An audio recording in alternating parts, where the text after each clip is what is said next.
네, 여러분 안녕하십니까? 대한민국 최고의 방송 스픽스 역전의 용사들 노영희 변호사입니다. 네, 오늘 또 벌써 일주일의 마지막인 금요일이 됐습니다. 그런데 일본의 다카이치 총리 독도가 일본 영토다 이런 점을 국제사회에 알리겠다 이러면서 또 자기 표 단속, 자기 지지율 단속에 나섰는데요. 황당하다 하지만 매우 기분이 나쁘다, 얄밉다 이런 얘기를 안 할 수가 없습니다. 예, 이번 정부에서는 단호하고 엄중하게 독도 문제에 대응해 줬으면 좋겠다라고 하는 생각이 듭니다. 오늘 역전의 용사들 함께 하실 분들 소개하겠습니다. 저희 방송에서는 사실 저는 방송에서도 그렇고 오늘 같이 하기는 처음인 것 같은데요. 우리 함돈균 박사님 어서 오십시오. 네, 안녕하세요. 네, 좀 이따가 좀 소개를 부탁드리도록 하고요. 우리 그 옆에 김종욱 박사님 어서 오십시오. 네, 안녕하세요. 김종욱입니다. 네, 그리고 김민주 민주당 선임 부대변인님 어서 오세요. 예, 안녕하십니까. 민주당은 김민주, 오산시민 김민주입니다. 오늘은 이거 없네요. 오산 이거. 잊어버렸어요. 어디 다른 방송에서 잊어버렸는지 다시 네. 빨리 맞추겠습니다. 네, 그리고 그 옆에 전기현 대표님 어서 오십시오. 안녕하십니까, 반갑습니다. 야, 오늘은 일단 학벌 차이 많이 나네요. 저쪽은 일단 박사 두 분이고, 저는 박수고. 그러니까 How about you? 학사고. 박사. 이제 방송도 박사 아니면 못하는 상황이 되는 건가요? 박수가 뭔지 아시죠? 박사 수료. 예, 노영 변호사도 박수시죠? 저도 박사 수료가 2개입니다. 저 일단 개수가 많습니다. 박사 수료 2개면 박사 줘야 되는 거 아니야? 그럼 저희가 박사들이 좀 뭐가 하죠. 자, 우선 함돈균 박사님 문학평론가이시기도 한데요. 좀 소개를 조금 본인이 쑥스러우실 테니까 우리 정기환 대표가 좀 해주시죠. 요즘 대한민국에서 가장 논쟁적인 인물, 제가 또 항석영 선생님과 함께 이렇게 또 사진이 나오면서 야, 함돈균 펼치고 있는 논리가 황석영 선생과 똑같구나라고 이제 하면서 지금 뉴스공장으로 출발했던 여러 가지 이제 논쟁의 중심에서 학자로서 그리고 이제 농객으로서 이렇게 활동을 가장 많이 하시는 분인데 생각이 똑같기 때문에 모신 것이라기보다는 지금 현재 벌어지고 있는 이 사안을 어떤 관점에서 보고 있는지 시청자 여러분들에게 판단을 돕기 위해서 좀 꼭 모시고 말씀을 들어야 한다. 이재두 회장님이라고 계신데요.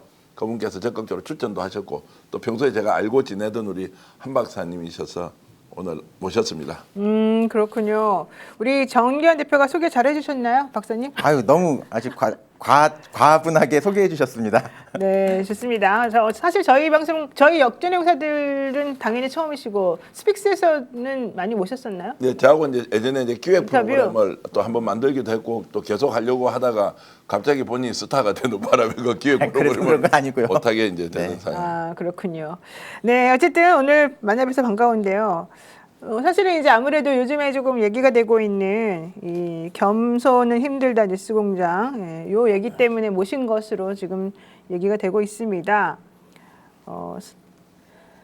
올 초였나요? 예, 겸손은 힘들다 뉴스공장 이 여론 형성에 엄청난 영향을 미치고 있는데 조금 책임은 안 지는 것 같다. 뭐 이런 취지로 말씀을 하셨다가 되게 논쟁적인 상황으로 빨려들었던 그런 상황이 있었던 것 같은데요. 예, 맞나요? 네, 뭐 올 초부터 그런 것은 아니고 네. 대체적으로 그 조기 대선 끝난 다음에 예전에 그 보통 우리가 민주와 반민주 이런 어떤 구도로 이렇게 좀 정치를 보다가 이제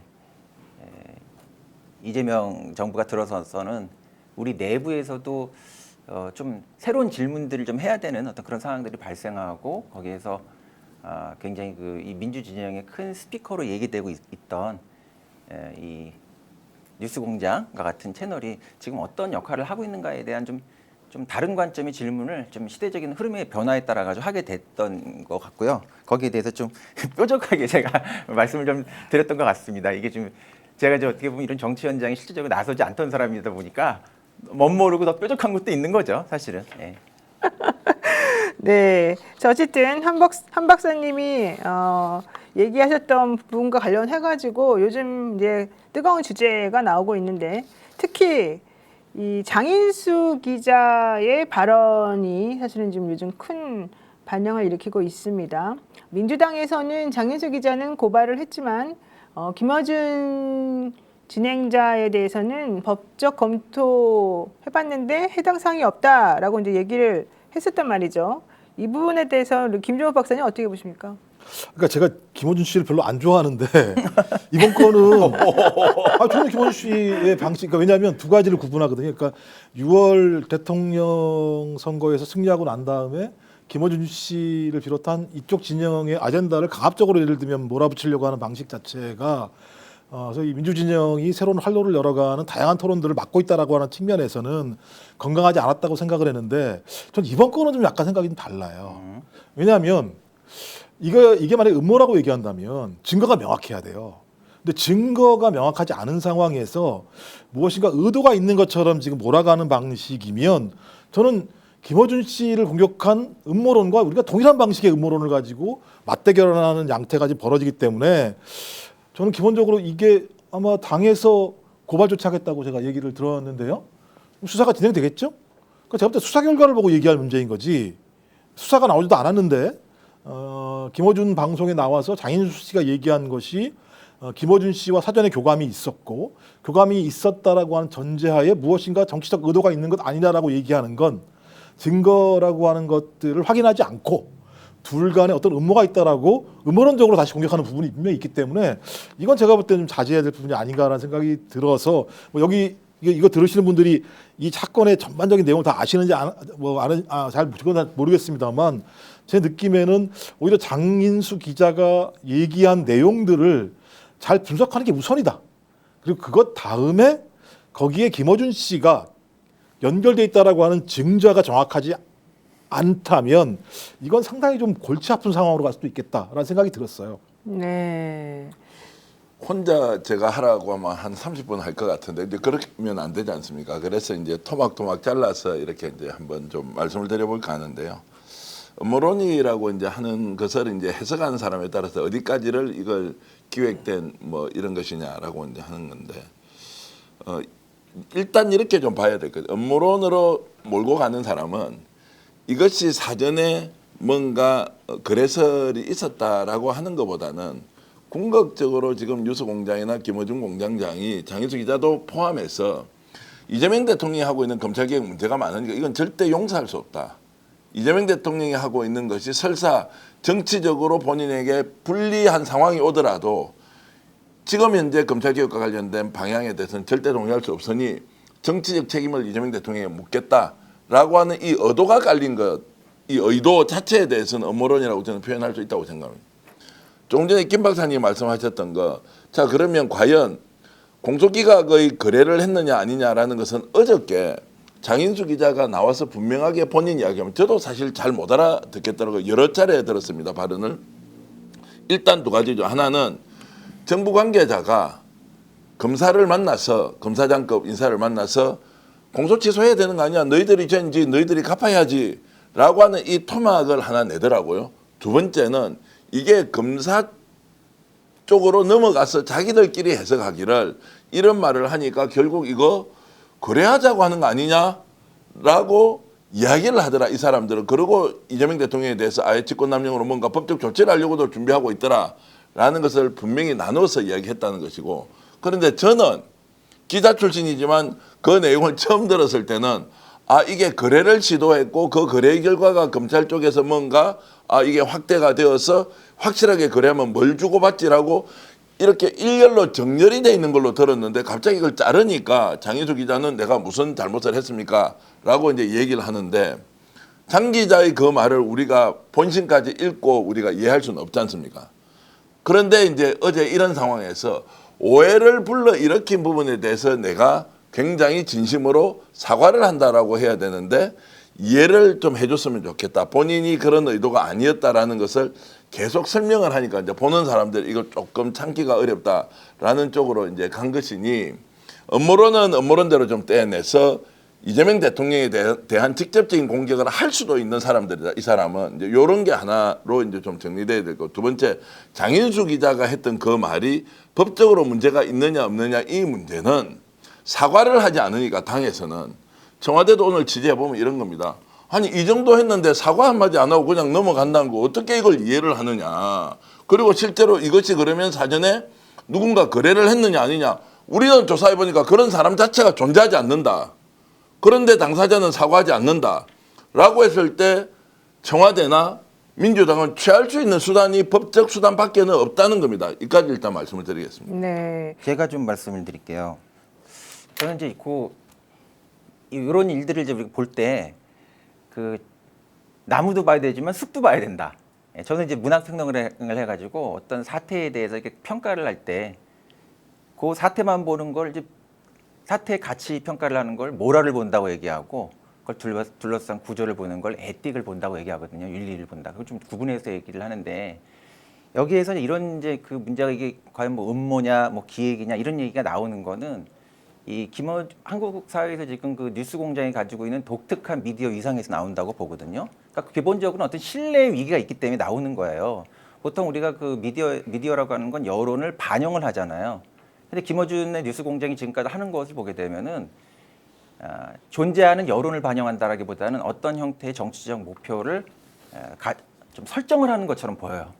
거기에 맞게끔 이슈를 선택하고 거기에 맞게끔 가장 그것을 잘 얘기할 수 있는 사람을 선택해요.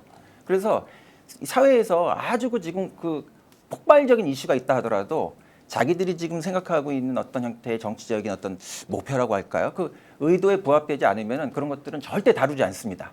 그래서 이제 선택적 정의라는 얘기가 나오는 거예요. 그러니까 결국 이건 뭐냐면은 뉴스공장이 여론을 반영하는 것이 아니라 여론에 선제적으로 개입을 하고 더 나아가서는 그 여론의 개입이라고 하는 게 어떤 시대 정신이나 시민이 가지고 있는 관심사나 아젠다와 분리돼 있다고 한다면 이런 게 정치 공작이 되는 거거든요. 그러니까 이 뉴스공장에 대해서 가지고 있는 그런 어떤 굉장히 어떤 불신 같은 것들이 이제 있단 말이에요. 특히 예전에는 그 윤석열 그 계엄 이전에는 이게 뭐 민주와 반민주라고 하는 명확한 어떤 선악 구도 비슷한 것들이 있었기 때문에 그 진영만 보고서 여기에서 하는 행위 자체가 이렇게 정당화될 수 있었지만 그게 아닌 어떤 이런 상태에서 이제 수권 세력이 되고 민주정부가 들어선 이런 상황 속에서는 과연 여기가 어떤 형태의 그 시대 정신을 반영하고 또 정당한 방향으로 어떤 그 보편성을 향해 나가서 국민을 향해서 나아가는 그런 정치를 하는가, 또 미디어가 그런 여론들을 반영하는가 이런 거를 우리가 생각해 보게 되는데 지금까지 그 조기 대선 이후에 이 뉴스공장이 가지고 있었던 그런 것이 시민이 가지고 있는 어떤 그런 아젠다, 그다음에 또 시민에게 또 절대적인 지지를 받고 있는 이재명 대통령이 지금 향하고 있는 그런 아젠다와는 조금 그 괴리돼. 대표적인 것이 조국 혁신당에서 조국 대표가 나오자마자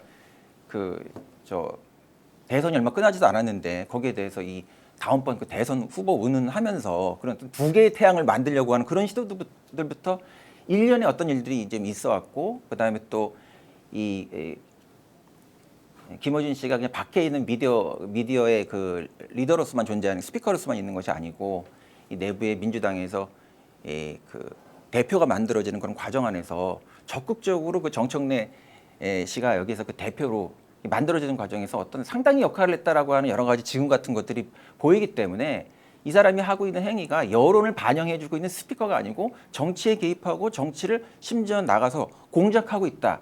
이런 형태의 엄청난 그 신뢰의 그 위기의 문제가 있는 거예요. 근데 그런 어떤 관점 맥락을 빼고서 이것이 그냥 지금 장인수가 거기서 얘기를 했느냐 안 했느냐 이런 것만 보게 되면은 이건 정말 이게 나무만 보게 되는 것이고 그 이전에 있었던 맥락 같은 것들을 여기서 지우게 되는 거라고 일단 저는 생각을 해요. 네. 바라보는 기본적인 관점이 프레임이. 제가 네. 뭐 김어준 공장장을 변호하는 건 아니지만 저는 또 반대로 나무만 좀 보면 그날 장인수 기자가 단독이라고 하면서 할 때 그 발언에 대해서 김어준 공장장이 믿기지 않는다. 대통령은 그럴 성품의 사람이 아니다라는 말을 한 두 차례 해요. 그럼에도 불구하고 이번에 이 사건을 냉정하게 보게 되면 분명히 그 뉴공의 뉴스공장의 책임을 완전히 없다라고 하기는 어려운 게 이 장인수 기자가 고정이 아니거든요. 그날 패널로 잠깐 나온 거고 바로 단독이란 말을 한단 말이에요. 그러면은 뉴스공장은 언론사로 등재가 되어 있어요. 저희 이게 굉장히 중요하다. 단순히 유튜브 채널이면 여기까지 갈 필요 없지만 언론사이기 때문에 분명 데스킹 기능이 있었어야 되거든요. 근데 데스킹 기능 없이 바로 이거를 갖다가 걸러내지 않고 바로 발언하게 하고 보도가 나가게 했던 것도 있고 또 그 자리에서 데스킹을 바로 할 수가 있었어요. 더 나가서 공장장이 김어준 씨가 이거 정확한 거냐, 이거 되게 심각한 건데 사실 그 메시지라는 것들을 받느냐, 아니면 그 메시지 종류가 뭐냐라고까지 장희수 기자한테 더 물어볼 책임이 공장장한테 그날 있었다고 좀 보거든요. 그런 것들을 하지 않고 약간 추석 취재가 있을 것이다, 뭐 큰 취재를 했다는 식으로 부추긴 것이 공장장의 실수였다라고 보고요. 저는 당에서 장희수 기자를 고발한 거 추가로 사실은 언론사기 때문에 언론중재위원회 정도까지는 제소를 했어야 되는 거 아닌가라는 생각을 좀 해봅니다. 네, Y 소주님께서 우리 서로 다른 의견도 존중해주면 좋겠습니다라는 말씀을 하셨는데 지금 그 패널 분들 얘기를 이제 잘 들어보게 되면은 결국에는 이렇게 뭔가 좀 기획을 한 그런 측면도 좀 있어 보인다. 김어준 씨도 좀 책임을 져야 된다. 이제 이런 취지로 말씀을 하고 계시는 거죠? 네, 당연히 예, 그 어떤 장소에서 그런 얘기가 나왔느냐라고 하는 것은 되게 중요한 거고, 그다음에 또 여기 계신 이제 선생님들께서 훨씬 더 저보다 이런 부분에서는 전문가시겠지만 대체적으로 그 이후에 이런 일이 터진 다음에 그 다음에 이제 어떻게 하느냐 그런 것들을 좀 보게 되면은 장인수 기자도 장인수 기자지만 김어준 씨가 지금 하고 있는 그런 태도를 보게 되면은 뭐 그냥 일말에 거기에 대한 어떤 좀 반성 같은 것도 이제 없고 미안한 기색도 없고 좀 구독자 나가서 국민에 대한 예의가 없는 방식은 너무 뻔뻔하니까 그런 이제 얘기를 또 이제 하게 되는 것 같고, 그다음에 그 방송국에서 이게 우리가 방송을 하게 됐을 때 상당히 그 미리 저도 여기 오면 오늘 이런 얘기를 나눌 것이다, 어떤 얘기 정도를 우리가 할 것이다라고 하는 어떤 아젠다 같은 것들을 모으잖아요. 그리고 김어준 씨는 제가 알기로 그 단순히 그 사회자 역할을 하는 사람이 아니고 거의 굉장히 꼼꼼한 프로듀서 역할을 해가지고 아주 상세한 부분까지 어떤 얘기를 많이 나누는 사람이라고 제가 많이 들었어요. 그래서 이런 얘기들을 그리고 굉장히 지금 사이즈가 좀 폭발력이 있을 수도 있는 그런 형태의 얘기들인데 이런 얘기들이 뭐 물론 확인될 수는 없습니다. 본인이 그런 것들에 대해서 거기서는 꿈뻑꿈뻑 그냥 뭐 눈만 뜨면서 그 질문하는 역할을 하고 있으니까, 그런데 그런 걸 뭐 연극적인 쇼로도 충분히 할 수 있는 거라고 생각을 하고, 그렇기 때문에 거기에서 그 사람이 어떤 형태의 뭐 반응을 거기서 표면적으로 보이느냐는 조금 다른 형태의 그 불신이 상당히 실제로 있는 것은 사실이다. 저도 이제 하나 이런 것들이 증명할 수 없는 하나의 관점이지만 이런 자리에서 이런 관점을 가지고 있는 입장도 있다라고 하는 것을 좀 다각도로 볼 수 있는 좀 그런 건 필요하다고 생각이 들어요, 저는. 네, 우선 그 장인수 기자의 그 발언 한번 싱크로 들어보도록 하겠습니다. 제가 그런 적이 있습니까? 정부 고위 관계자가 공소 취소와 검찰 개혁 혹은 검찰의 보안 수사권을 거래하려 합니다 라고 방송한 적이 있습니까? 그런 얘기를 한 적이 있나요? 없습니다. 단연코 없습니다. 그 부분은 뭐 헷갈리시면 뭐 방송을 지우거나 한 게 아니기 때문에 얼마든지 남아 있으니까 원 생방송을 좀 찾아서 봐주시기를 바랍니다. 네, 저거는 어떻게 해석을 해야 됩니까, 전 대표님? 그러니까 이제 본인은 그렇게 하지 않았다는 건데 문제는 저 같은 사람한테 그렇게 들렸다는 거예요. 이게 대중이라는 존재는 뭡니까? 어떤 사람이 말을 하면 그게 내 느낌으로 그대로 오는 것이지 그 단어의 맥락을 일일이 단어, 문장 뭐 이렇게 잘라서 이해를 못 하잖아요. 그렇게 들렸어요. 그러니까 난리가 났죠. 조금 전에처럼 저것이 그 말을 한 사실은 있고, 그러나 이걸 검찰에 넘어갔는데 이놈들이 완전 나쁜 말로 다르게 해석했더라. 웃기지 않느냐. 그래서 이거 두 가지가 분리돼야 된다. 공소취소는 해야 하고 검찰이 지금도 작당과 공작을 하고 있어 이것들 용서하지 않으면 안 돼. 라고 했으면 저 문제는 터지지 않았을 거예요. 정부의 고위 관계자, 누가 봐도 이름만 들어도 알 수 있는 사람, 검사장급 이상 이렇게 이야기하면서 저런 이야기가 오갔다라는 것 때문에 이것은 거래가 했다라고 우리가 느껴졌다는 거예요. 그러면 내가 했던 발언이 상대가 그리고 다수의 대중이 들었을 때 이걸 그것이라도 이해를 해버린 사람한테는 네가 이해를 잘못해 하는 것이야 라고 꾸지람을 하면 이거는 오히려 맞지 않다. 그걸 소상하게 설명 못한 부분에 본인이 이제 그런 것들을 좀 이야기했어야 되는데 많이 아쉽죠. 그리고 빨리 사과를 하면 이 문제가 일파만파 확산이 되지 않을 것 같은데 계속 좀 그런 쪽으로 한번 해보자라는 느낌으로 와서 되게 불편했습니다. 근데 이게 이제 저는 사과의 문제는 아니라고 생각이 돼요. 왜냐하면 우리 이제 언어라고 하는 게 빠롤이 있고 랑그가 있는데 개인적으로 발화를 하는 건 빠롤이고 그 사회적으로 의미가 되는 건 이제 랑그인데 이미 저분이 개인적으로 발언을 하셨지만 저것이 담고 있는 내용 자체가 굉장히 어떻게 보면 위법적인 어떤 문제를 거기서 담고 있고 또 어떻게 걸고 넘어지느냐에 따라 가지고 지금 행정부의 대통령의 어떤 안위를 흔들 수 있을 정도로 굉장히 신뢰 위기를 줄 수 있는 발언을 하고 있기 때문에 저분이 어떤 사과를 했느냐 안 했느냐라고 하는 문제는 지금 본질이 아니라고 생각해요. 그러니까 저런 해명을 하실 때도 내가 원래 그런 체질을 해명한 것이 아니다 그렇게 얘기하실 게 아니고 어제 얘기했던 것 중에서 분명하게 얘기하지 않았던 어떤 사실들이 있잖아요. 그 사실들에 대해서 그냥 간명하게 말씀해 주시면 되는데 자기 변명을 지금 하고 계시니까 지금 문제가 계속 이렇게 발생하는 거라고 생각되거든요. 지금 그 김어준 씨는 오늘 오전에 이렇게 말했습니다. 거래서를 미리 알고 있지도 않았고 장 기자가 독자적으로 취재해서 사전 조율 없이 말한 것이다. 나는 사실은 어떤 식으로 말할지 잘 몰랐다. 방송 전에 작가들이 패널들에게 주제를 묻고 밤 12시쯤 공용방에 통합대본을 게재하고 스태프 전원이 공유하는 그런 상황이지 실제 장 기자가 이런 종류의 얘기를 할 것은 본인은 전혀 몰랐다 이렇게 얘기를 했고요.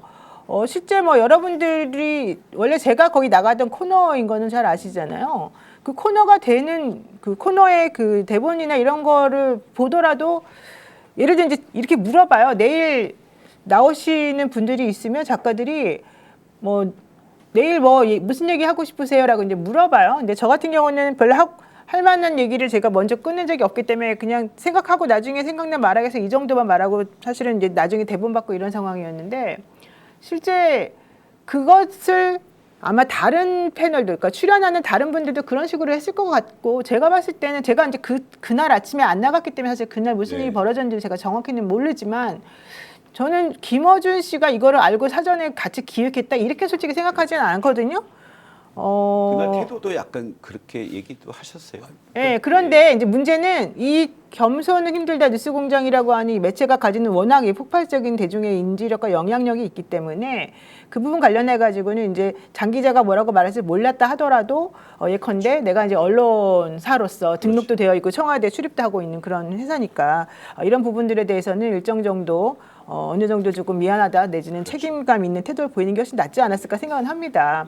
이제 그런 측면인 것이지 실제 그 내용과 관련해 가지고 어쩌는지 모릅니다. 근데 이제 김어준 씨 입장에서는 그랬고 오늘 민주당 여러 의원님들은 그러니까 김어준 씨가 그렇게 자기 책임을 안 지려고 하는 모습들이 되게 좋지 않다. 이제 이렇게 지금 얘기들은 하고 있는 것 같아요. 근데 제가 이제 최근 요 상황을 보면서 야 저는 주류가 안 되겠구나. 왜냐하면 그렇게 김어준 씨 따라다니면서 주류처럼 민주당에 있는 사람들이 고개 숙이고 있다가 상황 딱 벌어지니까 저 이 상황도 마찬가지인데 그런 거 이게 붙어 있는 거예요. 1인 1표제부터 시작을 해서 합당 이 쭉 과정을 보니 김어준 씨가 정청래 당대표를 위해서 지금 작업을 하고 있구나라고 생각하시는 분들이 많이 있었죠. 그렇죠. 이게 한 덩어리가 있는 거고 이 사건에 공소 취소 문제를 건 거죠. 그러면 이 두 가지가 붙으면 이제는 김어준 씨가 대통령까지 공격하려고 하는 거 아니야 이렇게 들러붙는 거죠. 근데 이것이 들러붙으려면 사실관계가 확인이 돼야 돼요. 안 그렇게 되면 굉장히 잘못하면 얘기하면 이게 검찰의 작업일 수도 있고 다양할 수가 있기 때문에 그런 거거든요. 근데 저는 오히려 장인수 기자가 뭐가 문제가 있다고 생각하냐면 그날 당일날 제가 얘기 들어보니까 그렇게 얘기해 맨 처음에 내 말이 곧 대통령의 뜻이다. 나는 대통령이 시키는 것만 한다. 공소 취소해줘라. 저는 이 말을 신뢰할 수 있는 기자가 있나? 이런 생각이 든 거예요. 아니 이렇게 얘기한 사람이 있었어 옆에. 그럼 기자가 야 이거 대통령의 뜻이야? 대통령이 진짜 공소 취소해달라고 이 사람한테 오더를 준 거야? 라고 이해했을까? 장인수 기자가? 저는 이게 좀 이해가 안 되는 거고. 또 그다음 나왔던 얘기가 뭐냐면 그 검사라는 검사라는 사람 검사라는 사람이 그러시지 말고 절차와 개통을 밟아서 지휘를 하셔라. 이 얘기는 뭐냐면 법무부 장관하고 얘기했다는 것을 확인되는 거예요. 이 내용만 가지고. 지휘를 하실 수 있는 사람이 유일하게는 법무부 장관밖에 없거든요. 그러면 제가 볼 때는 법무부 장관과 법무부 또는 검찰의 고위 간부가 얘기한 얘기를 누가 들어서 그 들은 사람이 장인수 기자한테 전달했다고밖에 들리지 않아요. 제 느낌엔. 그럼 전원을 한 거예요. 본인이 확인이 된 게 아니니까 크로스 체킹이 안 됐다라는 생각이 드는 거 하나 하고 또 그 다음에 나온 내용이 뭐가 있냐면 그 사람이 뭐라 그랬냐면 제보자가 대통령을 위해서 했을 것이다 이렇게 얘기했다는 거예요. 그러면 대통령을 위해서 했을 거라고 얘기하는 건 검찰은 알 거잖아요. 민주당 사람일 수도 있는 거잖아요. 제 느낌에. 이런 고민이 있는 거죠. 그러면 제보자가 누구인지를 밝히지 않게 되면 지금 골 때리는 상황이고 거기다가 또 하나는 이 얘기를 장인수 기자만 들렀다고 얘기하면 그럴 수도 있는데 지금 스픽스의 이경 기자 얘기에 의하면 몇 개월 전에 동일한 유사한 내용을 들었다라는 거잖아요. 그럼 이 얘기는 최근의 얘기가 아니라 몇 개월 전부터 어떤 사람들이 이 얘기를 하고 다녔다라는 거로 추정이 되는 거잖아요. 전 그래서 이게 잘못하면 이게 정치 공작 작업에 말려든 걸 수도 있겠다는 생각이 들기도 하는 거예요. 그러니까 이게 좀 복잡해요. 근데 사실관계가 규명이 안 된 상황인데 앞에 있었던 소위 이 정청래 당대표와 김어준 이 씨의 정치적인 행태를 이 건과 결합시키는 것이 맞는가에 대해서 저는 좀 약간 좀 이거는 좀 정확히 접착제를 확인하지 못하게 되면 이게 상당히 꽤 문제가 될 수 있겠다는 생각이 들어서 제가 주류가 될 수 없다라는 생각을 그 합니다. 부분에 대해서는 제가 좀 말씀 좀 네. 드릴게요. 이 부분 딱 그 부분만을 관련해 가지고는 그 합당 사태와 관련해 가지고 우리 그 유시민 씨가 굉장히 시민들의 어떤 신뢰를 좀 이렇게 그렇게 하는 그런 일들이 이 기수공장에서 있었잖아요. 그러면서 합당이라고 하는 거는 그 뭐 과정이라고 하는 건 그 물어볼 필요가 없다. 그런 거 중요하지가 않다. 이런 얘기하면서 이게 합당에 대해서 반대하는 사람이 반대하면 거기에 대해서 근거를 대야지. 뭐 이렇게 얘기를 하셨단 말이에요. 근데 사실은 느닷없는 거는 사실 이게 도시락 폭탄처럼 합당 그거를 던진 사람인데 합당을 제기한 사람이 왜냐면 그게 시민들의 관심사가 아니었고 또 당의 관심사가 아니었던 것이었기 때문에 느닷없이 그런 아젠다를 던진 사람이 왜 이런 것을 던졌는가에 대한 근거를 설명을 해야지. 그 폭탄을 맞은 사람 보고 나는 맞으면 안 된다라고 하는 그런 논리를 설명한다는 게 말이 안 되는 것처럼 네. 지금 이 사태 같은 경우도 이 문제를 일으킨 사람이 이거에 대해서 설명을 해주셔야 되는 거거든요. 그러니까 저도 그럼 계속해서 듣는 사람이 여기에 대해서 왜 그런 형태로 근거로 이걸 그렇게 생각하느냐라고 얘기하는 거는 이게 좀 약간 선우가 좀 논리적으로는 좀 잘못된 게 아닌가 이런 생각이 좀 네. 들어요. 네. 자, 성종성님께서 방점은 검찰의 역공을 조심하라는 취지인 것 같습니다만 때로는 사실보다 인식이 앞서는 것이 현실입니다. 이제 이 말씀이 정말 맞는 말인 것 같습니다. 그러니까 제가 네. 짧게 말씀을 드리면, 그러니까 이제 그런 거죠. 제가 갑자기 좀 김어준 씨를 갖다가 이렇게 옹호하는 것처럼 들리는데, 그러니까 김어준 씨가 뭘 책임져야 되는 거지? 그러니까 장인수를 부른 게 잘못인 거야? 아니면 특정 내용을 사전에 알고 있었던 거야? 이 두 가지 문제잖아요. 그러니까 장인수를 갑자기 무슨 얘기를 하냐면 갑자기 안 부르던 장인수를 왜 불렀어? 그렇다면 뭔가 알았던 거 아니야? 근데 본인은 아니라고 얘기하는데 특정 내용을 사전에 알았던 거라고 볼 수밖에 없는 거 아니야? 그렇다면 그걸 알고도 이렇게 얘기했다면 어떤 의도와 음모가 있다라는 거 아니야? 이런 거잖아요. 근데 그건 너무 단순하게 보는 거예요. 예를 들어서 시민들은 이야기를 야 알았던 거 아니야? 근데 왜 알고도 했어?라고 하는 것은 매우 이제 특징적이고 감정적인 거고 지금 문제 제기는 김어준 공장장이 이 일이 터졌을 때 어떤 태도로서 수습과 그렇죠. 무마를 하느냐라고 설명을 해야 하는데 야 너희들이 내가 그럼 사전에 알았다고 내한테 다시 시비 거는 거야? 나 그런 거 몰랐어. 두 번째 그 몰랐다고 하는데 왜 계속 내보고 문제 삼아? 내가 그거 어떻게 알아? 우리 유튜버야 그냥 라고 이렇게 이제 했다는 것은 심지어는 고소를 하겠다고 얘기했습니다 오늘. 자, 국어로. 예. 아니 그러니까 이게 뭐냐면 이게 우리가 발언을 잘못할 수도 있죠. 자기가 오해받을 수도 있죠. 아니 그러면 오늘 김어준 공장장이 했던 이야기가 이제 이런 거예요. 접속자 수가 많은 게 죄입니까 이러잖아요. 접속자 수가 많은 게 죄예요. 죄라는 것이 아니라 책임이 그만큼 크다는 거예요. 혼자서 미친 짓 하고 지가 1인 유튜브 하는데 세상 사람 누가 관심 가지고 그 사람 발언을 보냐고요. 수십만 명이 동시에 보고 전 세계 동접자 1위 정도의 절대적 영향을 가졌으면 그것은 본인 스스로 폄훼해서 야, 내 원래 딴따라야. 딴따라 원래 이렇게 노는 거지. 나 아웃사이더야. 괜찮아. 그건 내가 원래 이렇게 하고 막 너희들 좋아서 우리 다 찾아오는 거 아니야. 그건 네 정치할 때 내 이용해먹대. 그래 놓고 내가 좀 이렇게 했다고 너희들 내한테 시비야? 접속자 많은 게 문제야? 이렇게 가면 안 된다는 거예요. 접속자 수가 많은 게 죄는 아니지만 책임의 크기도 그만큼 있는 것이고 국민들이 절대적으로 김어준 뉴스 공장장에 대해서 신뢰하고 믿고 따라왔던 수없이 많은 사람이 있고 그러나 평소에 방송을 할 때 보면 아 이건 아닌데 이건 좀 오반데 뭔가 좀 정파적이야 이런 걱정과 우려를 하는 사람도 그 시청자 중에서는 20, 30%는 존재했지만 영향력이 워낙 크니까 아침에 딱 출근할 때 이 방송을 들고 대한민국이 어떻게 돌아가지 좋은 정보라고 생각하고 박수를 보내면서 민주정부를 탄생시켰다는 거죠. 자, 그러면 이 일이 터졌을 때 어떤 태도를 취할 것이냐라는 문제는 다시 김어준은 접속자 수가 그렇게 많기 때문에 내가 이 부분을 잘 알고 달래주고 이해하고 인정하면서 그분들이 어떤 의문을 가지고 있지 소상하게 설명해야 할 의무가 본인은 죄라고 했지만 저는 책임이다. 이것이 이제 공적 역할이에요. 레거시, 재래식 언론 막 비판하고 욕하잖아요. 그럼 이쪽은 어때요? 유튜버이기 때문에 싸구려, 잡놈처럼 대충대충 폄훼 스스로 하면서 이렇게 가면 되냐고. 언론 윤리라는 것이 있는 것이고 언론사라면 언론사대로 원래 해야 되는 도덕적 책임도 있는 거예요. 이런 것들을 적극적으로 수용해서 무마하고 이것을 어느 정도 관리를 해야 하는데 그런 걸 하지 않으니까 더 폭발적으로 일어나면서 비판하는 거 아니냐 그러니까 생각이 듭니다. 한 박사님 와 계셔서 말씀 많이 하셔야 되는데 제가 왜 그러냐니까 저는 태도가 좋다고 말씀드리는 게 아니라니까요. 태도 잘못돼 있죠. 그렇게 하는 건 예를 들면 말씀하셨던 것처럼 뭐 야 난 아무 잘못 없어. 니들이 나한테 공격할 수 있어. 이건 잘못된 거죠.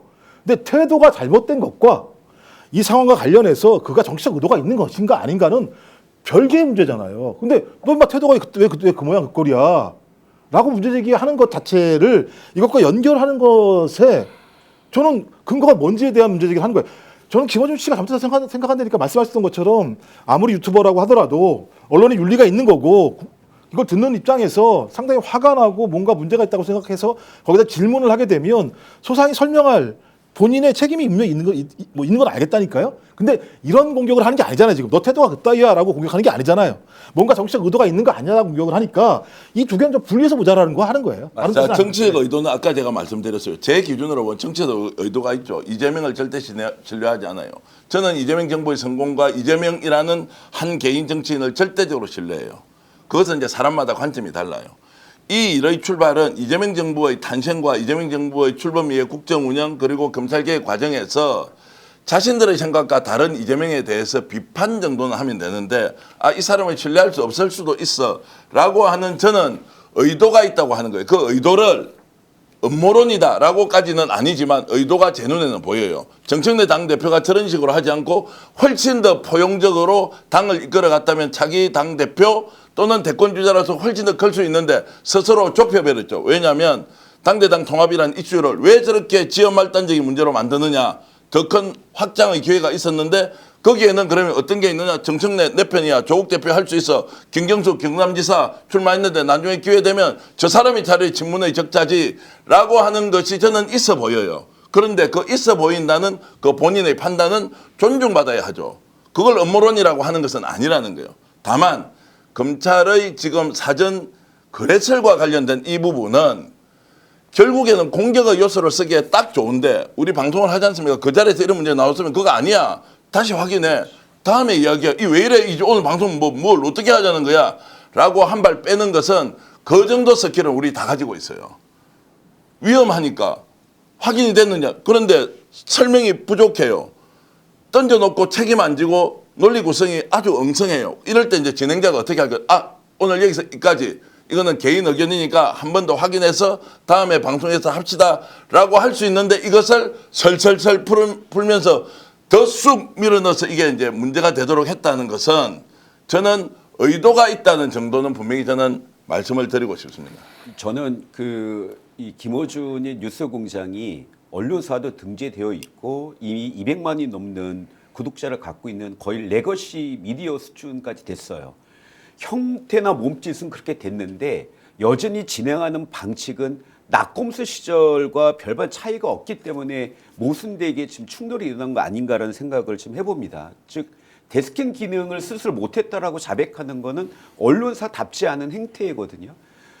그날 이 방송에서는 검찰 개혁에 대해서 나온 분들이었어요. 그거에 대한 주제였으면 장인수 기자가 어떤 얘기를 할지를 먼저 물어보는 것은 당연한 거고 그것을 갖다가 체크를 못했다는 것도 오히려 책임을 피하기 어려운 잘못된 것을 사과하라는 요구거든요. 다른 것이 아니고 또 김어준 공장장이 그동안 진보 진영을 위해서 노력한 거를 전 부정하고 싶지도 않아요. 그러나 이 검찰 개혁의 판을 미리 깔아놓고 자신의 말을 주장하기 위한 거는 언론사로서는 조금 좀 다시 생각해 볼 필요가 있는 것도 아닌가라는 생각해 봅니다. 네, 두 번째 주제 가겠습니다. 오세훈 시장이 서울시장 후보 신청을 2차로 연장했음에도 불구하고 후보 등록 시한까지 후보 등록을 안 했습니다. 이 상황에서 이정현 공관위원장이 나 사퇴한다라고 사퇴를 해버렸고요. 장동혁 대표하고는 서로 논의가 안 된 것처럼 좀 보입니다. 이 얘기 한번 들어보도록 하겠습니다. 공천은 공정이 생명이라고 생각합니다. 이정현 위원장이 지금 사퇴 의사가 있었는데 이거에 대해서 어떤 생각이신지 제가 오늘 국회에 나와서 한 9시 10분쯤 보고를 받았고요. 바로 연락을 드렸는데 좀 전화기가 꺼져 있는 것 같습니다. 연락이 닿는 대로 이정현 위원장이 만나 뵙고 말씀을 듣도록 하겠습니다. 네, 지금 여기 보니까 지금 장동혁 대표도 되게 당황한 것 같고 실제 이정현 공관위원장도 일방적으로 사퇴를 지금 한 것처럼 보입니다. 지금 폰도 끄고 잠수 중이다라고 얘기를 하고 있는데요. 이 상황 우리가 어떻게 봐야 됩니까? 저한테 물어보신 거예요? 네. 지금 댓글로 제가 너무 많이 두드려 맞아가지고 지금. 아니 뭐 지금 제일 놀란 게 뭐냐면 이정현은 어디에?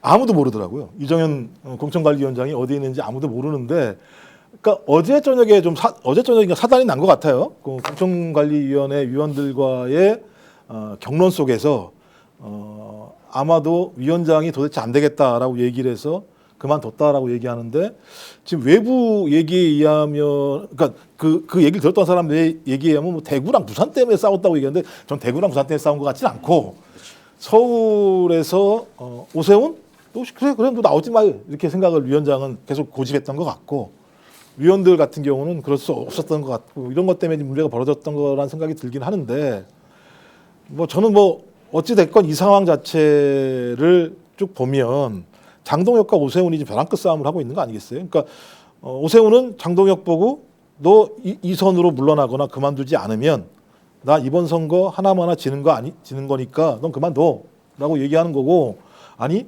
오세훈 네가 빨리 턱걸이에 들어와서 이 선거에 대한 모든 책임을 쥐고 장렬하게 전사해라고 하는 싸움이 벌어졌다고 볼 수밖에 없기 때문에 저희들은 그냥 이거 잘 지켜보면 되지 않을까요? 즐거운 마음으로 지켜보면 좀 이쪽 싸움은 좀 잘 정리하면서 이쪽 싸움은 잘 지켜보면 되지 않을까 생각이 듭니다. 네. 어떻게 보십니까, 우리 부대변인님? 도망간 것 같아요. 뭐냐면은 공관위원장이 사퇴를 하는 경우는 공천이 잘못됐다라는 것이 문제가 발생되거나 아니면 공천 과정에서 불미스러운 일이 있을 때 그만두잖아요.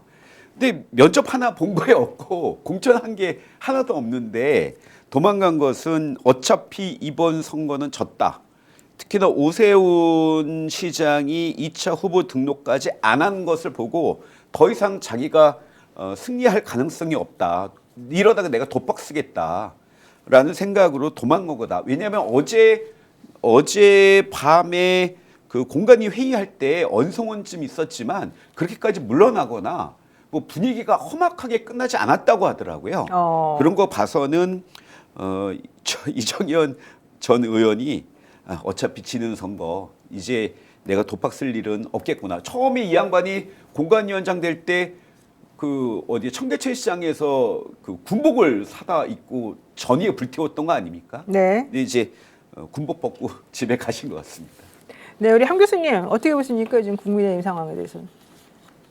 저 의사진행 발언이 있는데 지금 의견을 지금 대화를 하다가 갑자기 이렇게 주제를 끊어버리면서 질문들이 이렇게 많이 남아있고 그러는데 이렇게 넘겨버리시는 게 어디 시간이 있어요? 40분이 다 돼갔어요. 지금 저희가 1시간짜리인데. 아니 그런데 얘기를 요즘 하다가 저희 주제가 하다 말고 지금 세 지금 개인데? 제가 두 마디 했는데 지금 이것 때문에 이 자리에 왔는데 이렇게 진행하시는 게 말이 돼요? 3시간 넘. 왜 웃으세요? 이게 말이 되냐고 이게. 다시 얘기하시죠. 이게 정상적인 예, 사회예요. 원하시는 다시 얘기 어떻게 하세요. 생각하십니까, 돌아가서 대표님? 얘기하시죠. 그래서 지금 이런 게 어디 있어요 지금? 그래서 지금 이거를 제가 김혜지 PD한테 이제 지금 얘기를 하다가 중간에 중단이 됐으니까 아니 이런 식으로 진행을 하는 게 세상에 어디 있습니까? 지금 장난해요? 자 지금 이제 아니 잠깐만요. 앞뒤도 없이 이게 뭐 하는 거예요 이게 지금? 지금 뭐 하시는 거예요? 뭘 뭐 하십니까? 저희 오늘 사회자가 뭐 하십니까? 질문지가 몇 개가 있고 제가 받은 게 있는데 지금 저희 여기 지금 갑자기 이렇게 얘기가 바뀌게 되는 걸 지금 이해가 되세요 지금 이게? 아니, 자, 주제가 모두 시청자들도 다 맥락이 이상하다고 네. 이상하다고 하잖아요 지금. 1시간에서 주제가 3개인데 그중에 40분 가까이 했잖아요. 자 잠깐만 이제 제가 이제 설명할게요. 지금 이제 한 박사님 말씀 잘 알겠고요. 그리고 이제 이렇게 해서 제가 이제 분위기가 갑자기 넘어가니까 우리 PD한테 한 박사님이 하실 이야기가 많이 있는데 2부 인터뷰를 내가 직접 진행을 하고 이 논쟁은 다시 좀 하자. 왜냐하면 진행자는 진행자대로 존중을 해드려야 되고 그리고 이게 이제 방송 중에 갑자기 뭐 불러서 어떻게 하냐 이렇게 같이는 아니 안 되고. 진행을 하는 방식도 진행자의 시간이겠지 뭐 사회자는 뭐 혼자만 보세요? 여기서 사회 같은 거 안 봐본 적이 있는 사람들이 있나요? 제가 말씀드릴까요? 아니 그거를 이제 아니, 따지고 지금 할 뭘 왜- 말씀하세요? 아니 제가 지금 말씀을 드릴게요. 왜 이러시는 거예요? 자, 우선 왜 이러세요 지금? 얘기 들어보세요. 질문하셨습니다. 포위 중이었잖아요. 갑자기 이렇게 주제를 바꿔버리는 게 어딨어 이게? 저희는 오늘 1시간에 주제를 3개 하기로 돼 있었고요. 저희 PD가 저한테 그러면 이 칸에서 이 칸으로 넘어갈 때 거기에 대해서 뭔가 있어야 되는 거 아니에요? 그 넘어가는 뭐 과정 안에서. 어떤 게 있어야 되는 거예요? 지금 한 가지 주제를 40분을 얘기했는데 아니 한 가지 주제를 40분 얘기했잖아요. 그 사람이 4명이나 나왔고 이러면 더 이상 어떻게 혼자 자 얘기하면 이제 시간은 더 할 수도 아니, 있고 시청자분들이 판단해 보세요 지금 이 상황을. 자 그래서 이제 함 교수님의 함 박사님의 이야기를 듣겠다고 한 것이니 이제 이분은 저도 이제 좀 부족하다고 생각을 해서 이미 아까 딱 주제가 넘어갈 때 바로 이제 PD한테 연락을 해서 제가 이제 이걸 2부 인터뷰를 별도로 진행을 하면서 얘기를 좀 듣자라고 이제 얘기를 했고 그리고 여기에서 이런 부분은 별도로 논의를 좀 하면 좋겠습니다. 이 정도 얘기하면 되는 거예요. 이런 식으로 진행하는 게 어디 있다라고 하면 똑같이 의도를 가지고 하는 것처럼 보일 거 아니에요. 그런 게 아니에요. 자, 논의를 하다 보면 진행자는 이것에 대해서 스트레스를 받는 댓글 쓰고 있는 구독자들이 이런저런 의견을 많이 내고 있으니까 이거 좀 주제를 넘겨서 가고 싶다라고 판단할 수도 있는 거예요. 그런데 이제 이게 좀 부족했다고 하면 이거 지금 제가 해야 될 주제가 좀 더 있는데 별도 논의가 좀 필요한 거 아닙니까? 제안할 수 있는 거 아니에요. 생방송이면. 그러면 저는 이게 빨리 넘어가니까 한 교수 한 박사 왔을 때 뭔가 좀 토론을 더 해보자라고 바로 저는 실시간으로 지금 PD한테 알려서 야 추가적으로 좀 논의를 하자. 이게 방송이 끝이 나면 라고 또 얘기를 하고 있어요. 지금. 근데 거기에서 갑자기 야, 이런 식으로 하는 게 어딨냐라고 하면 그 이제 사실은 이제 서로 좀 이렇게 좀 불편해져요. 이게 이제 생방송으로 지금 가고 있잖아요. 생방송인데 불편할 것도 좀 드러날 건 드러나야 된다고 봐요. 드러납니다. 근데 저희 오늘 PD가 저한테 분명히 오늘 이 일 주제 너무 오래 길게 하지 마시고 어느 정도까지만 해주시면 좋겠습니다라고 얘기를 했고요. 그 다음에 제가 오늘 이 하나의 주제를 가지고 40분을 얘기를 했기 때문에 나머지 주제들도 얘기를 해야 되는 거잖아요. 전체 진행을 보면서 하는 거죠. 우리가 이런 주제로 넘어가겠다. 뭐 말이라도 뭘 아니 하려고 그래서 그러는데 지금 이렇게 그래서 하시는 제가 거 주제로 어떡합니까? 넘어가겠습니다라고 했지 않습니까? 아니 상황을 보시고 시간을 보시면 되는 거지 지금 왜 이렇게 화를 내시면서 뭐라고 하세요? 저는 사실은 한 박사님 제가 잘 모르지만은 4명이나 나와 있기 때문에 더 이상 어떻게 할 수가 없어요. 그러니까 이게 이제 지금 이제 알겠습니다. 방송을 해야 되는데 이제 지금 이제 방송 중에 이렇게 이제 뭐 논쟁을 할 건 아니고 또 이런 경우가 처음이에요. 이제 이게 그만큼 이제 사안이 민감하다는 것이고 굉장히 중요한 문제여가지고 지금 저도 초대하신 거 아니에요. 중요한 문제 아니 초대를 어떤 했는데 부분이 그렇게까지 막 중요하고 막 그럽니까? 물론 중요하니까 40분이나 했죠. 실질적으로는 20분씩 하는 게 원래 맞죠. 세 가지 주제면은 그렇지 않습니까? 제가 지금 이 한 주제하고 40분 얘기하지 않습니까? 자, 뭘 그래서 더 말씀하고 싶으신 거예요? 아니, 정확하게 이제- 말씀해 보세요 그러면. 아니 얘기할 게 그러니까 없을 것 같아요. 지금 이제 뭐 좀 이렇게 황당하네, 싸우고 진짜. 이제 이렇게 할 건 아니고 이제 이렇게 하면 안 돼요. 이제 어쨌든 생각이 다른 사람들끼리 모여서 의견을 내고 시청자들이 판단하고 내 뜻에 동의하는 사람도 있고 상대방의 뜻에 동의하는 사람이 있고 이렇게 이제 합리적으로 논쟁을 해야 되죠. 아니 근데 내용은 우리가 거기서 다른 생각을 가질 수가 있지만 진행은 좀 이상하잖아요. 이렇게 진행을 하시면은. 그러니까 어떤 진행이 이상하다는 거예요? 계속 말씀해 보세요. 제가 한 가지 주제만 40분을 했는데 자 이제 이 부분에 대해서는 지금 이제 다음 주제로 넘어가기도 어렵기 때문에 왜냐하면 지금 이게 아무 의미 없어요. 그리고 이제 이게 이제 지금 생방송 중에 논쟁을 하는 아주 특이한 상황이 생겼으니까 자 그래서 이제 이거를 어떻게 수습할지도 지금 그냥 김정욱 박사님 네. 저희들 같은 경우는 이제 금요일보다 해왔던 패턴이 있어서 그냥 넘어가는구나. 저희 그렇게 생각했던 건데 한 박사님 입장에서는 여기 처음 오셨으니까 야 이거 좀 뭔가 좀 매듭이 짚고 넘어가야 되는 생각이 있으셨던 것 같아요. 그래서 제가 볼 때는 서로가 요 프로그램에 대한 이해도가 좀 달랐다는 생각이 들어서 말씀하셨던 것처럼 한 박사님은 오늘 요 문제를 좀 집중적으로 집중하고 다루고 싶으신 거죠. 싶었던 것 같기 때문에 뭐 한 박사님께서 오케이 하시면 그 저기 정기환 대표님이랑 뭐 같이 앉아서 좀 이야기를 해도 돼요. 해도 추가적으로. 되는데 약간 이제 네. 이런저런 이제 그 예단과 편견들을 갖고 있어요. 지금 이 사람은 누구 생각과 같느냐, 이 사람은 누가 생각과 같느냐라는 것은 이제 잘 알다시피 스픽스는 뭔가 결론을 내려놓고 이거다 저러다를 하는 것보다는 각자 다른 의견을 좀 충분히 드러내놓고 뭐 시청자 여러분들이 판단할 것이라고 이제 생각을 하고 있기 때문에 그런 면에서 이제 뭐 좀 노여움을 푸시기 바랍니다. 아, 노임 변호사님도 괜찮습니다. 노여움을 좀 푸셔야 되고요. 지금 이제 불편함들을 풀어야 되고요. 시청자들이 다 보고 있는데 우리끼리 앉아서 뭐 진행 방식이 옳다 그렇다라고 할 사안은 아니에요. 왜냐하면 이 교환 시간에 전국에 계신 지금 5천 명의 구독자들이 들어와서 함께 방송을 봐주고 있고 그 상황에서 우리가 이 문제를 어떻게 다뤄갈 것인지 해야 하고 그리고 거기에 대해서 우리와 생각이 다른 것은 또 시청자 여러분들이 판단하시면 되는 것인데 이제 이런 것들을 가지고 좀 오해가 안 일어났으면 좋겠습니다. 진행을 하세요. 정기현 대표가 모셨으니까. 아니, 하세요. 아니 저는 지금 이 상황은 도대체 이해할 수가 없습니다. 말씀하세요. 예, 본인이 그래서- 오늘 다 주제 정했으니까 하세요. 하세요. 예. 저는 이런 상황 내 생전 처음이고 난 이 댓글들도 너무 이해가 안 가고 말씀하세요. 예. 이 분위기 전부 다 수습하시고. 이 댓글이 아니- 지금 시대적인 분위기예요. 알았으니까 말씀하시고 싶은 대로 하세요. 자. 그러니까 이제 이렇게 해서 이제 이 댓글에 대해서 이제 사람들이 각기 다른 생각을 하는데 이제 저도 이런 경우 처음이에요. 이 정말 스피커가 지금 처음이에요. 한 지가 한 3년 10개월 정도 되는데 토론 중에 생방송 중에 특정한 사안을 놓고 당사자 간의 격론이 벌어져서 약간 욕까지는 아니지만 격렬하게 충돌하는 경우는 간혹 있었죠. 그리고 이제 진행자가 좀 자제를 시키고 어떤 경우에는 진행자가 패널이 하는 얘기가 도저히 수용이 안 되는 상황이 있어서 그 패널하고 막 이렇게 싸움을 하면서 논쟁이 됐고 그 논쟁이 끝이 나지 않고 아이고 오늘 방송 못 하겠네 그냥 문 닫고 끝냅시다라고 해서 중간에 이제 방송이 중단된 경우는 딱 한 번 있었는데 오늘처럼 이게 이제 의도를 가지고 이랬다 저랬다 하는 것은 이제 뭐 지금 오늘 저 댓글들을 보면은 그 지난 노무현 대통령께서 하셨던 한미 FTA 그때 기억하실 거예요. 그때도 엄청나게 지지자들끼리 분열되고 싸우고 그때 저는 대통령을 믿었고 그래서 FTA를 할 수도 있다라고 했다가 저희 민주 동문회라고 하잖아요. 거기서 아주 제가 변절자가 됐어요. 변절자가 돼서 그 이후에 안 본 친구도 20년 넘게 안 본 친구도 있고 엄청나게 싸웠던 기억이 있는데 거기에 결부돼서 대통령께서 올해 신년 기자회견에서 이런 말씀까지 하셨어요. 본인이 검찰개혁에서 어떠한 이야기, 보안수사권 얘기하시다가 하신 말씀 같은데 나중에 난 자신을 배신자라고 하고 자기를 공격하는 사람들도 나타날 것이다라고 이제 토로하셨잖아요.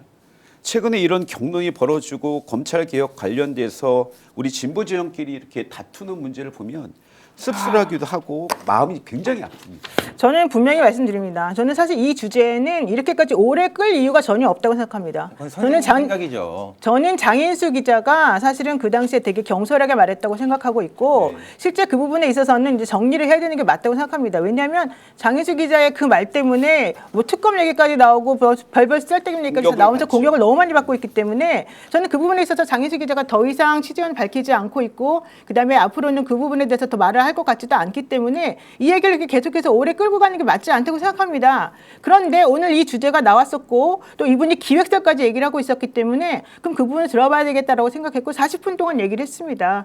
그런데 40분 지나고 난 다음에 더 이상 뭐 얘기할 만한 그 내용이 결국 똑같은 얘기가 도돌이표되는 것밖에 사실은 없었단 말이죠. 그런데 나머지 주제들도 좀 소화를 했어야 되는 것이고 또 저희 PD님이 오늘 분명히 이 주제는 좀 가볍게 하고 넘어가달라라고 얘기를 했었던 것이거든요. 그리고 저는 이런 얘기를 계속해서 하면서 분란을 계속해서 야기하고 문제를 만드는 것은 오히려 좋지 않다고 생각합니다. 이건 물론 제 개인적인 생각이기도 하겠지만 저는 그게 맞다고 봅니다. 물론 교수님께서 매우 되게 불쾌하실 수도 있겠지만 지금 여기서는 지금 제가 진행하려고 있기 때문에 제가 말씀을 드리는 거고요. 물론 교수님 생각하시기에 이게 너무 갑작스럽게 주제가 바뀌니까 화가 나실 수도 있고 뭐라고 하실 수도 있고 그 부분은 제가 분명히 잘못했다고 말씀을 드리고 싶은데 그렇다고 해서 지금 여기 앉으셔가지고 저한테 이렇게까지 뭐라고 하시면서 얘기한다는 거는 저는 조금 그것도 좀 납득이 좀 안 가네요. 솔직히 말해가지고. 자 그래서 어쨌든 이제 이 사안이 정리 이해가 안 되는 거는요. 그 오늘 우리가 이렇게 이제 논쟁을 하는 이전에 장인수 기자나 뉴스공장이 이 문제를 어떤 식으로 다루어 갈 건지에 대해서 정리가 안 되는 거예요. 이게 정치권에서 왜 이 별것 아닌 문제에 민주당이 왜 나서느냐, 청와대까지 발끈하느냐 이런 문제가 아니라 이 일이 터지고 나서 비판하는 우리는 매우 불편한데 오히려 이 문제의 당사자인 장인수 기자나 뉴스공장에서는 내가 뭐 잘못했는데라고 이렇게 해버리니까 물러서기가 사실은 좀 어려운 거예요. 네, 그리고 이제 정치권에서 갑자기 이 문제에 대해서 야 그렇게 하면 말이 돼? 라고 하면서 어떻게 정청래 대표가 가장 강력한 대응을 하겠다는 발언이 사실 따지고 보면 가장 친숙한 사람들 안에서도 이렇게 이제 갈라져 버리는 것은 결국 이것을 문제라고 생각하는 사람들이 봤던 그 진원지에서 정리가 안 되니까 이제 일파말파 확장이 되는 거고 어느 순간 드는 생각은 아 이걸 가지고 계속 논쟁하면 누가 손해를 볼 것이냐, 누가 손해를 볼, 이 논쟁 계속합니다. 누가 손해를 보느냐. 결국 이재명 대통령이 가장 크게 손해를 볼 것이라는 저는 생각이 드는 거죠. 언제 당연히 그렇죠.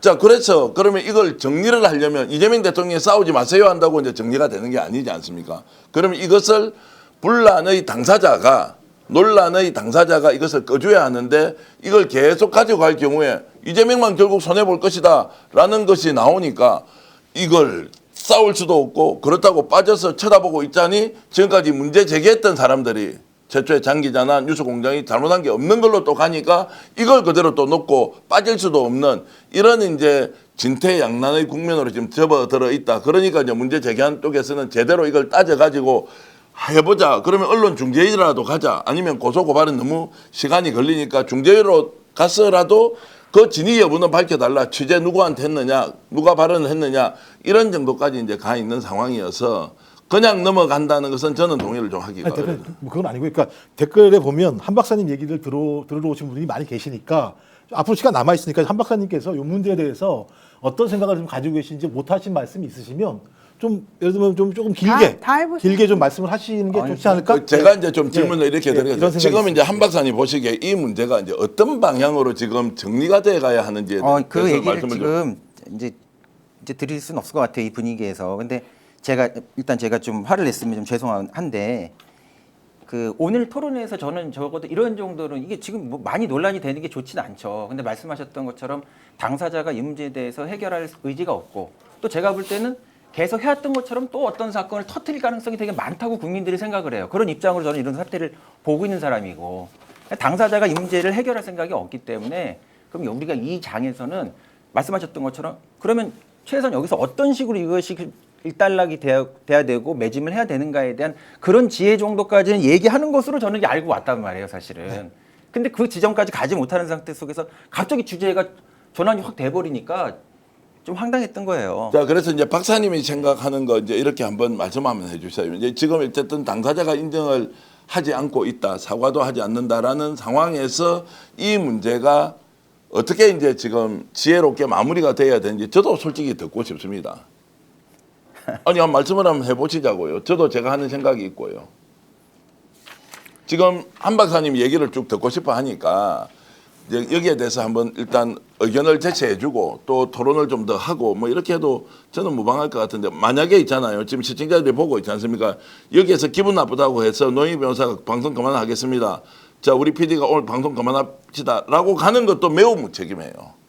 아니, 그렇죠. 문제 제기를 했고 그 문제 제기가 소용이 돼서 토론을 다시 하자고 하는데 이거 끝내고 하지 말자, 파토 내자. 이것은 우리가 다른 유튜브 채널이 뭔가 문제 있을 때 무책임하게 나가는 것과 똑같기 때문에 오늘 이 자리는 우리가 개인적으로 사용하는 자리가 아니라 이 방송을 보고 있는 시청자들이 정말로 우리를 신뢰하면서 당신들이 어떤 이야기를 하는지를 듣겠다고 하는 자리니 우리의 감정 표출은 요 정도로 하고 네네. 결국 어떻게 가는 것이 맞는지 제시를 해주는 게 맞다고 봅니다.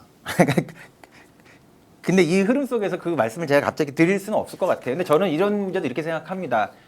이제 뭐 이런 일들은 방송에 없었다고 하지만 이런 것들이 이렇게 드러나는 것도 저는 나쁘다고 생각하지 않아요. 네. 왜냐하면은 그 우리 김어준 씨가 그 몇 년 동안 했던 것 중에서 가장 제가 악질적이라고 생각하는 게 이 사람이 그 갈라치기라고 하는 그런 말을 통해 가지고 반대 진영이 말을 하는 것을 하지 못하게 하는 이게 제일 문제라고 생각을 한 거예요. 그러니까 우리가 어떤 컨텐츠도 중요하지만 그 분위기를 얼마나 우리가 자유롭게 하느냐. 그렇죠. 또 뭐 제 스승님이 최근에 내신 책 중에 보면 조선시대 지성사를 쓰신 게 있는데 다 말하게 하라라고 하는 그런 책을 쓰셨어요. 그 뭐 민주주의라고 하는 게 내용도 중요하지만 사실은 그 형식이 다인데 이런 어떤 게 공론장 자체가 사실은 이렇게 좀 어느 정도 얘기가 될 수 있는 그런 장이라고 좀 생각을 했기 때문에 이렇게 좀 문제 제기를 좀 드렸던 건데 일단 죄송합니다. 뭐 제가 일단 저는 이제 감정적인 그런 건 없어요. 일단 좀 죄송하고 그러나 일단 이런 제가- 어떤 이런 형식의 문제를 가지고 이런 문제를 제기하는 것도 저는 한 시대의 풍경이라고 생각이 들어요. 이런 것도. 맞습니다. 저 일단 교수님 말씀에 동의하고요. 일단 저는 사실은 김어준 씨가 요즘 보이는 태도는 매우 부적절하다고 생각하고 특히 오늘 같은 날 뭐 접속자가 많은 게 뭐가 뭐 내 잘못이냐 이렇게 말하는 건 옳지 않아요. 제가 계속 말씀드리지만 제가 원래 나가던 코너였기 때문에 제가 그 상황 만들어지는 상황을 알아서 제가 말씀을 드린 것뿐이고 그런데 그 이후에 김어준 씨가 사실은 보여주는 태도는 옳지 않습니다. 그리고 이제 좀 전에 우리 교수님 말씀하신 그런 부분들이 있는 것도 확실히 맞습니다. 왜냐하면 김어준 씨가 이제 사람을 불러놓고서는 자기가 원하는 방향으로 얘기를 좀 끌고 나가는 그런 부분이 되게 많거든요. 그래서 아마 그런 것들 때문에도 이제 오해를 받는 것 같고 실제 요즘에 자꾸 이제 그 합당 발표 이후에 여러 가지 문제점이 좀 생긴 것도 확실히 분명히 맞거든요. 그렇기 때문에 교수님과 같은 그런 생각 가지시는 분들도 많이 있는데 저의 개인 생각은 그 말씀도 다 들어보고 맞는 말인데 결국 이런 얘기를 계속해서 소모적으로 논쟁적으로 해가지고 어떤 결과가 나올 것이냐 결국 뭐가 더 좋을 것이냐 이제 이 부분을 저희는 좀 생각을 해봐야 되겠다라고 저는 개인적으로 생각을 했습니다. 왜냐하면 정성호 장관도 그렇고 계속해서 이제 정성호 장관 탄핵 얘기까지 지금 국민의힘에서 나오고 있는 중이거든요. 근데 이 얘기를 계속 스픽스에서 계속해서 이제 지금 이번 주 내내 지금 사실 우리 정기현 대표가 계속 끌고 나가고 있어서 저는 그 부분에 있어서도 별로 그렇게 써 그건 바람직하지 않다고 개인적으로 생각했던 거예요. 아니 근데 대화를 한다는 게 늘 소모적인 것만은 아니에요. 사실은 마지막 최종적인 선택은 되게 심플하지만 거기에 이르는 과정은 사실은 굉장히 많은 대화가 있어야 되거든요.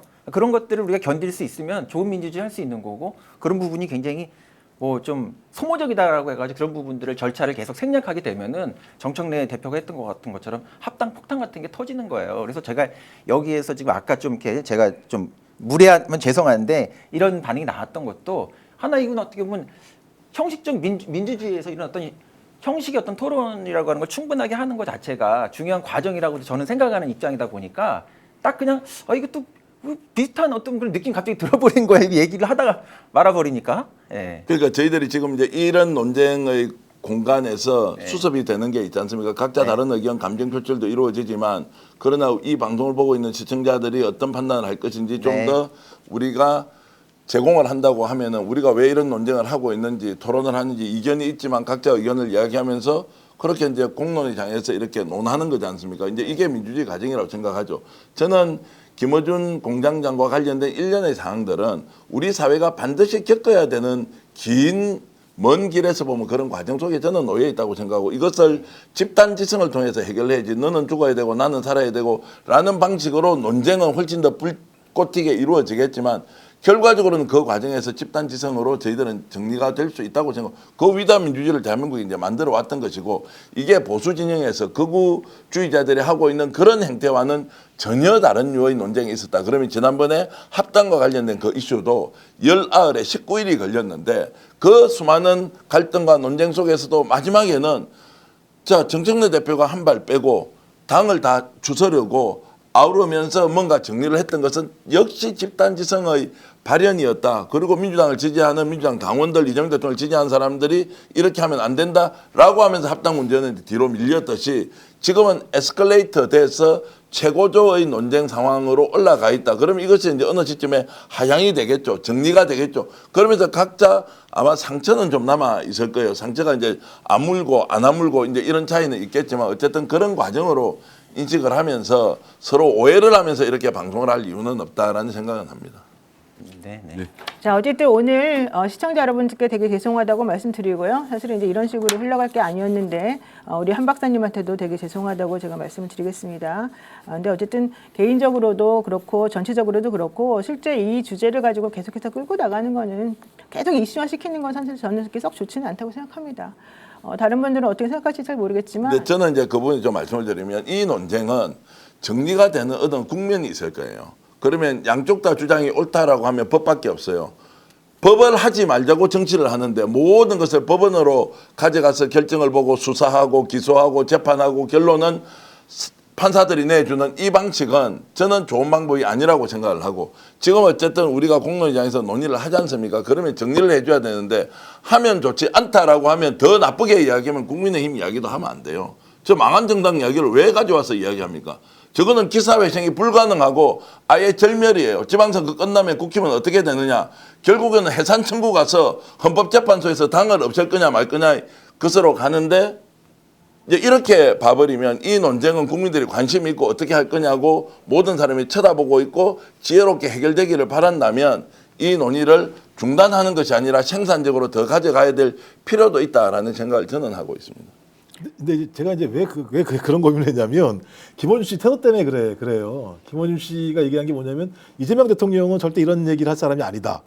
그러니까 예를 들면 소스가 없는 허위다라고 본인이 얘기를 해놓고 그다음에 이제 장인수 기자 얘기하면 워터게이트는 33년 만에 제보자를 알았다 얘기하니까 불가지예요 그냥. 그러니까 김원준 씨 말에 의하면 이 사실은 밝혀지지 않을 거야라고 얘기를 해버리니까 진짜 이제 답이 안 나오는 거죠. 그다음부터 우리가 그럼 무슨 토론을 해야 되는 거지 이 상황에서 당신은 아무것도 알 수 없다고 얘기를 하는데 야 우리는 이게 있을 거라고 얘기를 하게 되면 싸움에 접점이 없어져 버리니까 그러니까 저는 그런 면에서는 제가 볼 땐 그 책임감이 떨어지는 거죠. 김어준 씨가 그렇게 얘기하면 안 되는 거지. 그러니까 결론적으로 이거 장인수 기자가 절대 끝까지 제보자 얘기 안 할 거야.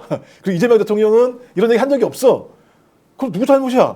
그럼 결론적으로 장인수 기자 잘못이었는데 기억이 안 되는 상황이 벌어지게 되냐. 그러니까 좀 난감했어요. 저 같은 경우도 이 문제. 그러니까 이 문제가 결국에는 민주당에게 피해가 가고 진보 진영에 피해가 가고 개인적으로는 뭐 개인적이든 공적이든 뭐 대중적으로 보든 누가 보더라도 지금 현재 제일 피해자가 누굽니까?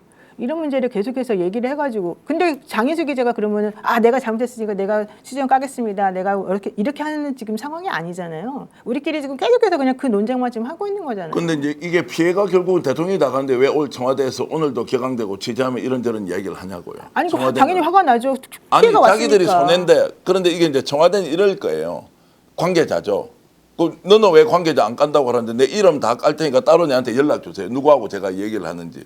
그러나 이것은 보호해야 되는 언론의 취재 방식이 있고 그것이 하여튼 이제 이제 격까지 일단 나가니까 어쨌든 지금 그렇게 격앙된 반응을 보인다는 것은 이 청와대가 이 문제를 이렇게 덮고 넘어가서는 제2, 제3, 제4의 문제가 똑같이 생겼을 경우에 대책이 없다라는 인식을 하고 있을 거예요. 당도 마찬가지예요. 이렇게 되면 어떤 사안에 대해서 생산적 논의와 토론이 없고 문제를 제기한 쪽에서 막 지르고 가는 대로 끌려가서는 안 된다라는 생각, 위기감 민주당 가지고 있을 거예요. 무엇보다도 지방선거 끝나고 나면 8일 전당대회지 않습니까? 어떻게 할 거예요? 그게 좀 더 축제 같은 분위기로 가야 되는데 벌써부터 다들 야 전당대회 가면 어떻게 하지? 이 갈등이 폭발할 것 같은데 라는 이런 분위기도 감지되기 때문에 이번에 저는 논의를 했을 때 뭔가 좀 합의되는 틀 안에서 정리정돈이 잘 되면 좋겠다라는 생각을 저는 하고 있습니다. 저는 이제 여기 계신 분들은 아주 전문적으로 또 사회생활 하시면서 또 정치인들도 만나시고 이렇게 하시는데 제가 이제 방구석에서 유튜브 채널 같은 걸 하나 열게 됐을 때 제가 가지고 있는 관점은 저는 뭐 제가 직접 정치를 하는 것도 아니고 우리 정치인들이나 뭐 이렇게 또 행정관도 그러셨죠. 선생님 하지 않으셨나요? 네, 행정관 예. 이런 분들하고 좀 다르게 저는 그냥 제가 시민의 그냥 관점을 가지고 있다고 생각하고 있거든요. 근데 그 시민의 관점에서 보면 조기 대선 직전까지 한 6개월 동안 내란 이후에 너무나 고통스럽고 밤잠을 자지 못했는데 대선이 끝난 다음에 똑같은 상황이 발생하는 것 같은 거예요. 이게 정권은 지금 이재명 대통령 정부가 들어섰는데 여당이 없는 것 같은 그런 어떤 정부를 보는 것 같은 느낌이 들고 근데 여기서 보면 또 이 여당만 문제가 아니라 바깥에서 또 이 김어준 채널과 같은 이런 대형 채널이 뭔가 이게 지금 시민과 시대의 아젠다하고 분리된 형태의 어떤 문제를 계속 제기하고 이렇게 하면서 너무나 극심한 필요를 느끼게 되니까 요번에 이런 문제도 사실은 아까 그 모랄과 에틱을 얘기했지만 이게 단순히 지금의 하나의 문제였으면 이렇게까지 문제를 제기하지 않는데 1년의 과정 속에서 계속 이것이 반복이 되니까 이것이 끝나지가 않겠구나. 그럼 이게 어느 지점까지 해야지 이거 여기서 멈추게 할 수 있는가. 근데 이번과 같은 경우는 사실은 이게 뭐 사실로 드러나면 어떻게 보면 이제 대통령이 누명을 쓴 것 같은 거잖아요. 그러니까 이런 일은 더 이상 용납이 돼서는 안 된다라고 하는 그런 지점이 있기 때문에 어떤 방식은 거기에 대해서 벌어진 일에 대한 어떤 형태의 그 책임이 있어야 돼. 그러니까 그건 의도를 아까 말씀하셨지만 법의 처벌이라고 하는 건 모든 게 사법화되는 건 좋지는 않죠, 당연히. 그러나 그걸 정치적인 방식으로 이게 해결할 생각이 문제를 발생시킨 사람이 거기에 대해서 그런 태도를 지고 있지 않기 때문에 여기에 대해서는 상응한 어떤 책임을 부과할 수밖에 없는 어떤 지점이 있는 거예요, 사회는. 그리고 시민의 입장에서 이게 더 이상 용납이 잘 되지가 않는 거야. 여기서 그 지혜를 저는 찾아가지고 어떻게 해서든지 여기에서 뭔가 매짐이 한 분은 있어야 된다고 생각되거든요. 그러니까 제가 이제 이런 상황들을 여러 차례 관찰하면서 드는 생각은 이거예요. 이제 가장 이제 머리가 아픈 쪽은 이제 시간이 좀 지나지 않습니까? 봉합도 되지 않고 지혜로운 탈출구가 없는 상태에서는 결국 손해는 이재명 대통령이 볼 건데 이 정부가 본다고요. 민주당도 본다고요. 이제 그랬을 때 이걸 어떻게 할 거냐. 사실은 한 사람이라도 더 묶어놔야 정권도 유지되고 국민들의 지지율도 유지가 되는데 원래 남은 아니었단 말이에요. 그 안에 공개하는 그 안에 지금 존재하는 특정의 그룹이 지속적으로 뭔가 문제가 있는 것처럼 보일 때 전체를 끌고 가는 대통령은 어떻게 해야 되느냐. 첫 번째 안고 싶다는 생각이 많이 들겠죠. 이해를 하려고 노력을 하겠죠. 그런데 그 당사자가 그런 이해의 진심에 대해서 받아들일 마음이 안 돼 있어서 문제 있는 거 제기하는데 왜 그거 일일이 다 시비 거는 거야 라고 했을 때 저는 한 교수, 한 박사의 말씀도 충분히 이해하지만 정권을 운영하고 있는 쪽에서 보면 이 분들도 다 이렇게 함께 또 어우러서 가야 한다. 이거 국힘이나 극우가 아닌데 라는 또 현실적인 이유가 있기 때문에 그런 마음을 잃는 또 사람으로서 보면 이재명 대통령, 이재명 정부의 성공을 위해서 우리가 이 상황을 어떻게 또 바라봐야 하는지 이런 또 고민도 똑같이 생기는 겁니다. 저는 조금 재미있는 상상을 해봤는데요. 저희가 그 빛의 혁명을 통해서 사실은 엄청난 직접 민주주의의 홍수를 맞이하게 된 거죠. 근데 민주주의라는 것은 직접 민주주의도 있지만 수기 민주주의의 한 축도 있거든요. 근데 수기 민주주의의 시스템이 미처 갖춰지기 전에 말 그대로 빛의 혁명이라는 혁명적 순간에 의해서 엄청나게 직접 민주주의는 성장을 한 거예요. 그 과정에서 유튜브 채널이 역할을 꽤 했습니다.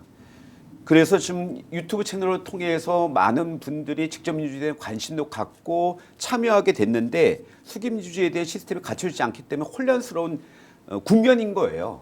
근데 다행스러운 게 지난번에 우리 조국 혁신당의 합당 과정에서 우리가 희망을 저는 봤다고 생각하거든요.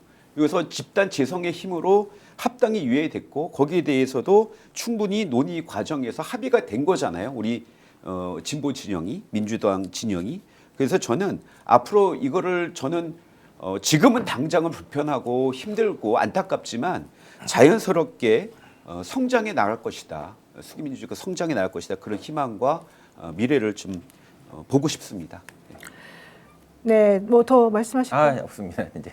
더 말씀하실 거 있으신가요? 아니 뭐 저도 뭐 얘기 다 했습니다. 시청자 여러분께 너무 죄송하다는 말씀드립니다. 어떻게 방송을 하다 보니까 이렇게 흥분하는 상황, 막 이렇게 논쟁하는 상황이 그대로 여과 없이 전달됐는데 이제 그런 것들도 저희들이 앞으로 방송을 할 때 더 심사숙고해서 좀 차분하게 더 재미있게 유익하게 여러분들께 해드리는데 조금 불편을 드렸는데 좀 이해해 주시고 너그러이 그리고 이제 안 박사 오늘 나와서 하시고자 했던 이야기 또 충분히 담지 못한 것은 또 제 잘못이기도 하니까요. 이해를 좀 널리 해 주시면 좋겠습니다. 네, 오늘 너무 이렇게 진행상 매끄럽지 못하게 한 거 죄송스럽게 생각합니다, 박사님. 그 여러분들께도 다시 한번 사과 말씀드리고요. 저희 오늘 정리를 하겠습니다.